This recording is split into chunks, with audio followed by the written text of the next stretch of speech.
What's going on, Blitzers? Thanks for joining me today. On the Blitz Report, I have a scouting report for edge rushers.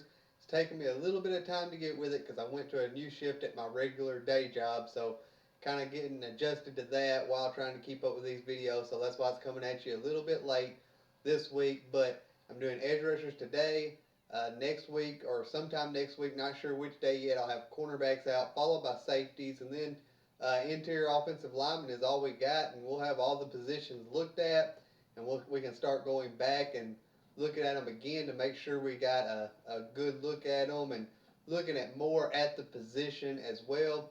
So let's go ahead and jump into these edge rushers. First, I'm going to throw up Matt Miller's projections for you so you can see how Matt Miller has them ranked. And as you can see, Matt Miller has Bradley Chubb, of course, as his top overall edge rusher. So there's going to be some similarities and some differences in this on mine as well, as you know. So now that we got that out of the way, let's go ahead and I'm going to jump on to mine. So at number one overall on my edge rushers ranking slash scouting report is Bradley Chubb, of course. Watching this guy's hand is like watching artwork. It is so magical. He uses his hands so well. It's just amazing how well he uses his hands. He's quick off the line. He's very strong. He's good in the run game as well, and he's constantly disrupting. He's very disruptive.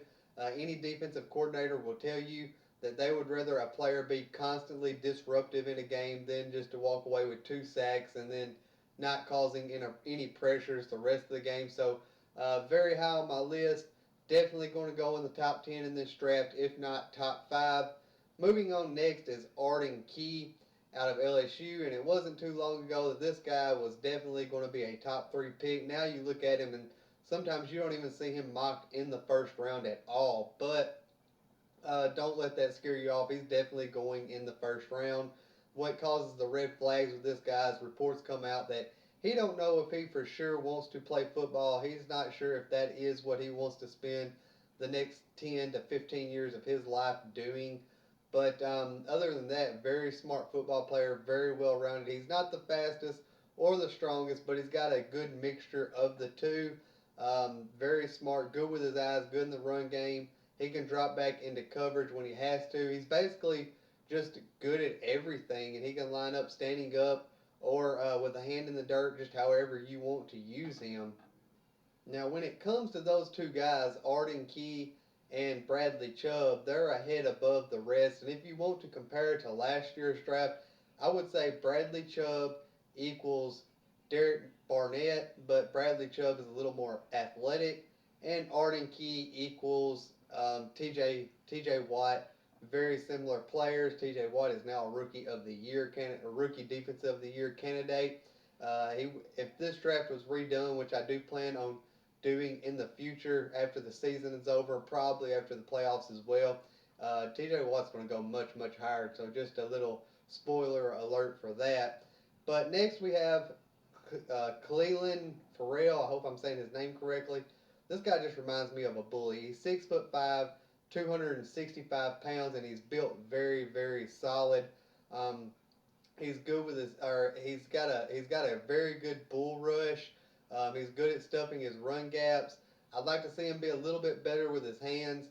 He's quick off the line, but he's not got a lot of top end speed. He's not going to run a running back down from behind, and he's not going to be able to cover those more athletic tight ends in coverage. But if you want a pure bully up there in your front seven, good guy to pick right there. Next we have Uchenna Nwasu. Really, really like this guy.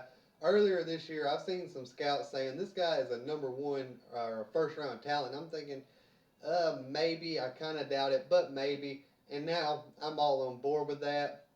My thinking back then was it was kind of before I actually started my scouting, and I was kind of thinking, well, one, you're going to have a lot of quarterbacks go in this draft, and two, there's going to be a lot of tackles go in the first round. There's going to be a couple of wide receivers go, along with a few other edge rushers before him.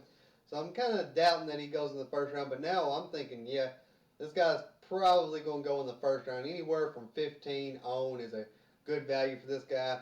Very, very quick off the line. Very well-rounded edge rusher. He doesn't drop back into coverage a lot. He's mostly asked just to be a pure pass rusher, so he doesn't drop into coverage a lot. But when he does, he's pretty solid. He's not the best, but he's decent at it. One thing I will say about this guy, he is very, very fun to watch. His athleticism is on full display every play. I've never seen a guy in any ranks, whether it be high school, college, NFL. Never have I ever seen a guy bat as many balls at the line of scrimmage as I've seen this guy.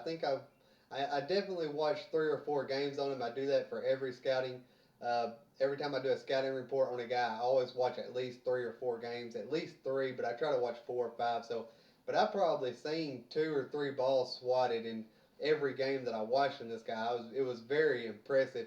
The only knock I really have on him is I would like to see him be more powerful in the run game, filling those run holes. But other than that, he's good with his eyes, he's good with his hands, and he's at full speed as soon as the ball is snapped. So that was very good to see from him. Next, we have Harold Landry out of Boston College. He's 6'3", listed at 250 pounds, but to me, he looks a lot smaller than that. He looks like he's probably more 230, 235. But what makes him so hard to block is his speed off the line and how he uses his hands. He can dip his shoulder. He can use a swim move. For the NFL, he's going to have to gain power because you can just pretty much tell when it comes to his bull rush, he's not really able to manhandle guys. He's not really able to move his guy where he needs him to go in the run game to fill up them holes. So he's going to need to add power for the NFL. I think he would fit better as a standing edge rusher in the NFL given his size than he would as a 4-3 end because of that size. Tackles are just going to be able to move him out of the way when it comes to the run game. So at least if he's standing up, he has a chance to read the play before he gets into what he's going to do. Next, we have Dorrance Armstrong out of Kansas. This guy has a good build, very athletic, very strong. He's going to have to get better with his hands for the NFL, but the guy plays with a lot of effort. You'll see him. He'll run down running backs from 20 to 30 yards from behind and catch them, or wide receivers or whatever. He'll run completely across the field from whatever side he's on to make the tackle. So he plays with great effort. So I really like that about him. That's something that you can't coach. That's something that a guy either has or he doesn't have. So I really respect that in Dorrance Armstrong. Next, we have a guy that I'm a little higher on than others are, and that's Lorenzo Carter out of Georgia. He has that rare size and length and athleticism that teams really, really love in an edge rusher. He's very athletic, as I mentioned before. He's actually good in coverage as well. He can line up standing up as an edge rusher or with a hand in the dirt. He's had some consistency issues over the year. He's having a good year this year, but in the past he's dealt with some consistency issues, so he needs to clean that up a little bit at the next level. Sometimes he'll fly off the line, and sometimes he'll be the last one to get off of his stance. But overall, very solid player. In the NFL, he'll need a little bit of time to develop, but the sky is really the limit for this guy. Next, we have Josh Sweat out of Florida State University. Sorry, my mind just went blank there for just a split second. But we have Josh Sweat out of Florida University, and this guy, he has the great size and the great athleticism and the great power that you want in a defensive end or an outside edge rusher. Just whichever you want to play him, you can. But this guy is very raw, and he's pretty much one of those blank slate players. And what I mean by that is, whenever you bring him in, you're going to have to start from the ground up and build with this guy. You're going to build him to exactly what you want him to be. And in a way, that does have its advantages because really you draft this guy, you teach him your system, you teach him the techniques that you want him to use, and you basically have a guy that you've made in your own image to be that perfect fit for your system. But the downside to that is it may take him a year, two, possibly even three to get to that level of play that you're going to need him to play at week in and week out. Next, we have Sam Hubbard out of Ohio State. This guy, he's very quick off the line. He's got a lot of tools in his pass rush arsenal, but he's going to have to gain power for the NFL. Um, Sometimes he gets blown off the line against those big offensive tackles or guards or fullbacks. He can handle running backs and tight ends. Of course, any type of edge rusher that's worth his salt can, but he's going to have to gain power for the NFL. But he's very quick. He's good with his hands. He's got a lot of tools in his arsenal, but he's going to need to gain power and be more consistent for the NFL. He may need a few years to develop as well. Finally, the last guy on my list is Saleem Frazier out of Mizzou. This guy's going to need a few years to develop. Right now, I see him as a depth player, somebody who can come in and just in case you got an injury, but he can develop into the future as a rotational player or maybe even a solid starter. He's not the most athletic guy in the world. Um, he needs to work on his consistency, of course. He's going to need to add power for the NFL. He's got some tools in his pass rush, but he's going to have to get more consistent and gain more power for the NFL.